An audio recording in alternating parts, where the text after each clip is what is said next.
Hola, bienvenidos. Mi nombre es Carolina Fernández. En el día de hoy vamos a hablar acerca de varios temas que involucran el tórax, ¿sí?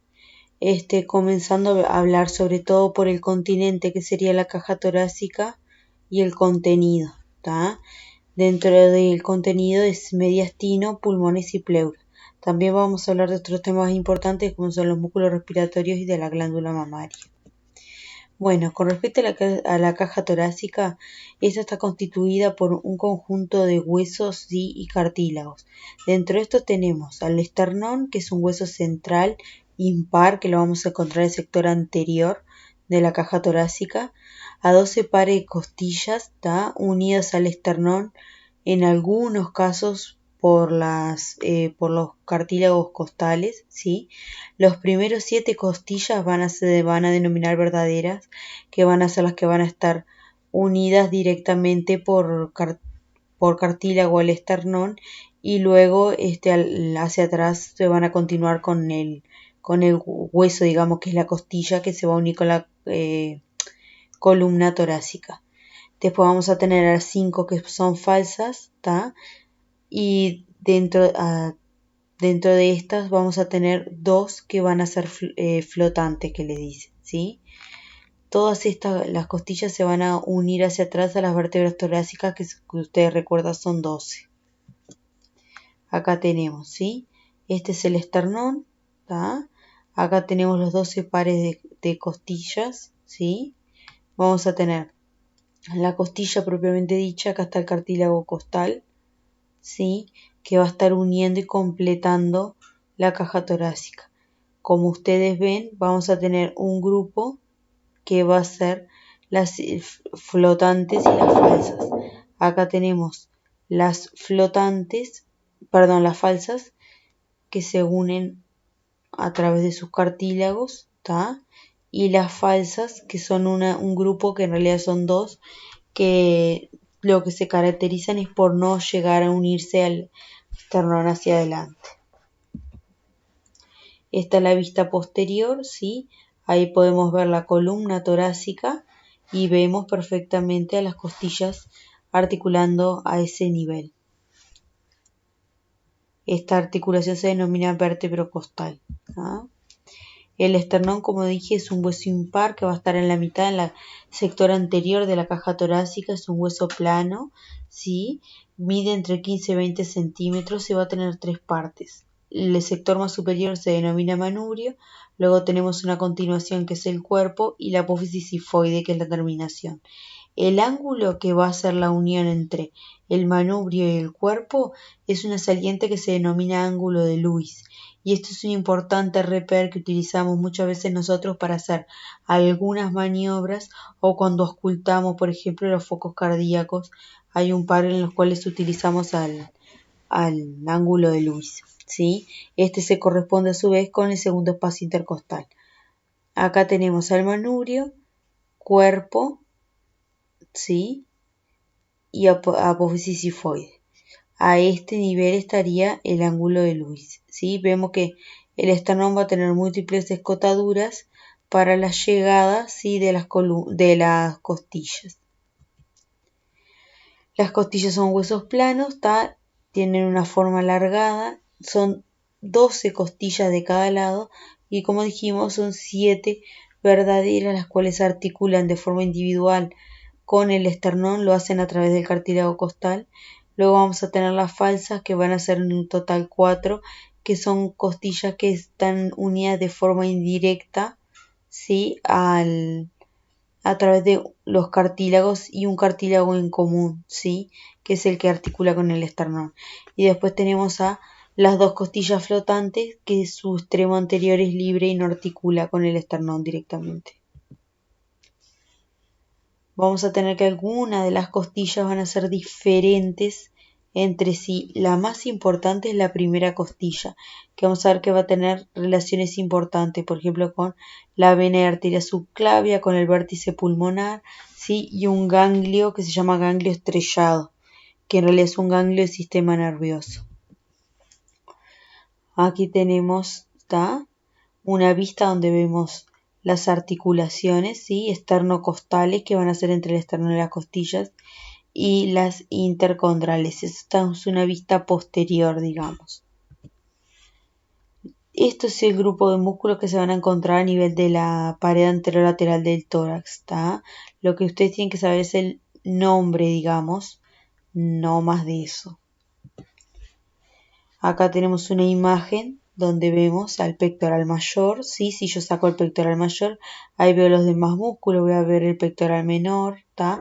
Serrato anterior, los cuales van a estar formando parte de la pared del tórax, ¿sí? Acá ven otros músculos que aparecen ahí nombrados que en realidad los vimos cuando hablamos de locomotor, ¿sí? Con respecto al tórax son los que participan son los pectorales subclavios, serratos y los intercostales, ¿sí? Con los elevadores de las costillas, esos son los principales. Bien, a este nivel podemos observar el esternón, la columna vertebral, y aquí ven la disposición de los músculos intercostales. Los músculos intercostales tienen una función bastante importante porque son lo que se denominan, ¿sí? Inspiradores accesorios, son un grupo, y otros son expiradores, ¿sí? Pero son accesorios porque en realidad ayudan al principal músculo expirador, que es el diafragma. Solo participan de la inspiración cuando está esforzada. Por ejemplo, ustedes corren o están sufriendo una crisis o algo, por ejemplo, de asma o eso, que lleva a aumentar la función de los músculos intercostales, ¿sí? Estos músculos intercostales van a ser externo, medio e interno, dependiendo de cuál esté más afuera o más adentro, ¿sí? Y se van a encontrar dispuestos entre las costillas. Por debajo, a nivel del borde inferior de la costilla, digamos, superadyacente, o sea, este nivel, vamos a encontrar un paquete vascular intercostal. Esto es fundamental porque eso explica por qué hay maniobras que yo no puedo hacer. Por ejemplo, la toracocentesis no se puede hacer nunca contra este borde porque se pincharía el nervio y la arteria. Siempre se hacen con el borde superior. Bien, ahora hablamos del diafragma. El diafragma es un músculo que es ancho, impar, que va a dividir el tórax del abdomen, ¿sí? Es el principal músculo inspirador y va a presentar dos partes, un centro tendinoso y una periferia, que son las porciones musculares. Estas porciones musculares tienen diferentes nombres: porción lumbar, porción costal y porción esternal. Este órgano va a tener, a su vez, va a estar atravesado por un montón de orificios que van a ser importantes, porque van a pasar, por ejemplo, la aorta, la vena cava inferior y el esófago. Cada uno de estos orificios lleva el nombre de la estructura que pasa, justamente, ¿sí? Existen otros grupos o orificios que en realidad son accesorios, ¿sí? Y pasan otras estructuras también nerviosas que son importantes. Acá podemos ver, por ejemplo, esto es una vista, sería como una vista anterior, donde ustedes ven el centro frénico, que lo ven acá, o centro tendinoso, y a los lados la porción carnosa, ¿sí? Este músculo se va a insertar a nivel de la columna lumbar y de las costillas a través de los arcos. Acá tenemos una vista, un corte transversal, ¿sí? Podemos ver justamente, si yo sacara el corazón, sería la división entre el tórax y el abdomen. Veo el centro frénico con sus tres porciones o foliolos, ¿tá? Y después tenemos hacia afuera una capa muscular. Los músculos inspiradores, son los encargados justamente de introducir el aire, ¿sí? El principal músculo inspirador es justamente el diafragma, ¿tá?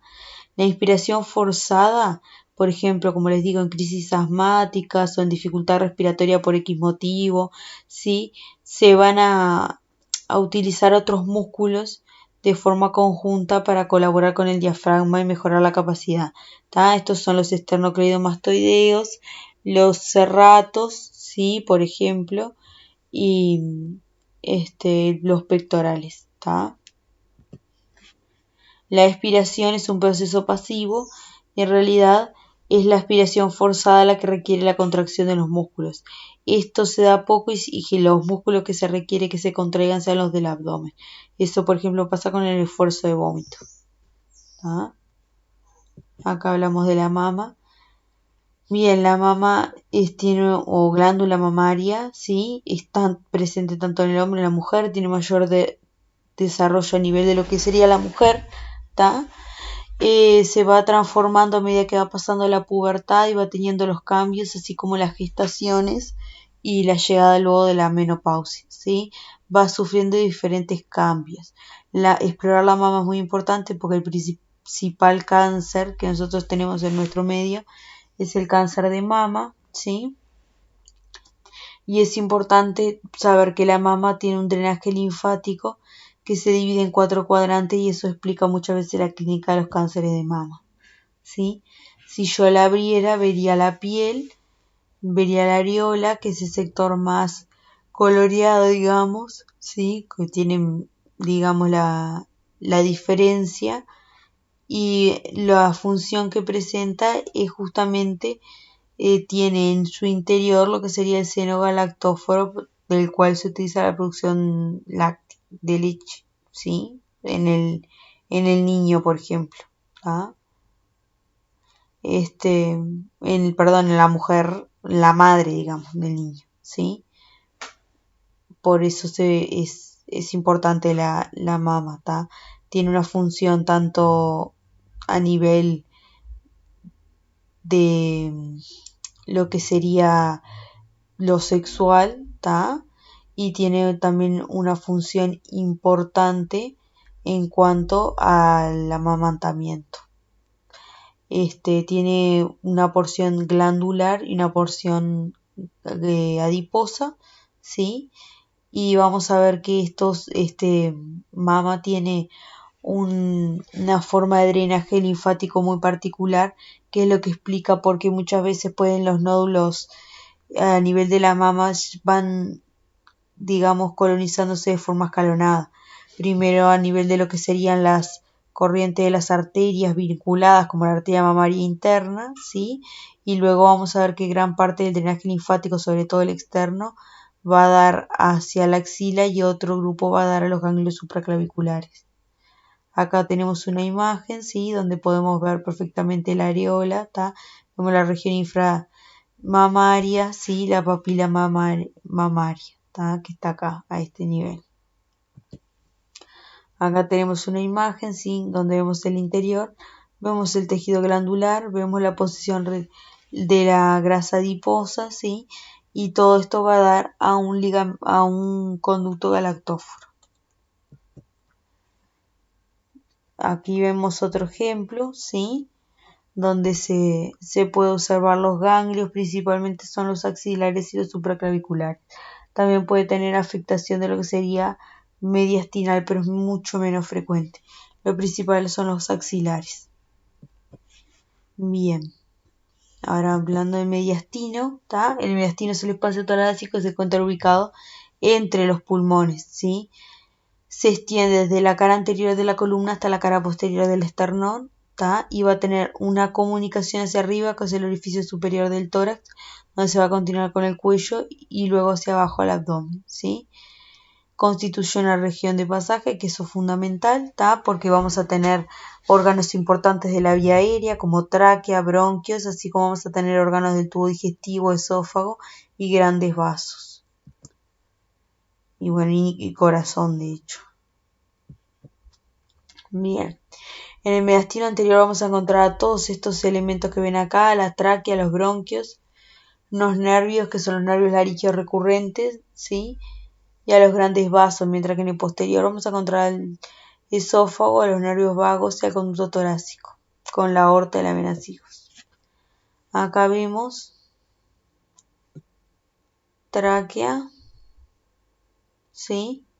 Esófago más hacia atrás en la vía aérea, en el cuello, tórax y abdomen, ¿sí? Y luego vamos a tener a este nivel, ¿tá? La salida de la aorta ascendente. Acá tenemos algo de tórax también, donde sacamos un pulmón y podemos ver cómo llega, ¿sí? La sangre. Esto, por ejemplo, es la vena ácigos, ¿tá? Desembocando en la vena cava superior. La tráquea es un órgano que justamente es semirrígido. La función de esto es que no colapse con los movimientos inspiratorios y expiratorios, ¿tá? Se va a dividir en dos bronquios, uno que es el bronquio fuente principal derecho y otro el izquierdo. El derecho tiene una disposición, digamos, como más vertical, y eso es lo que explica por qué la mayoría de las infecciones por aspiración se dan a derecho. Los bronquios son justamente la fuente de la división, ¿tá? Hay uno derecho y otro izquierdo, y estos a su vez se siguen dividiendo y van formando la segmentación pulmonar, ¿sí? Acá tenemos una imagen donde se observa perfectamente, ¿tá? La subdivisión bronquial intrapulmonar, en realidad no sé, lo que nosotros tenemos en cuenta, ¿sí?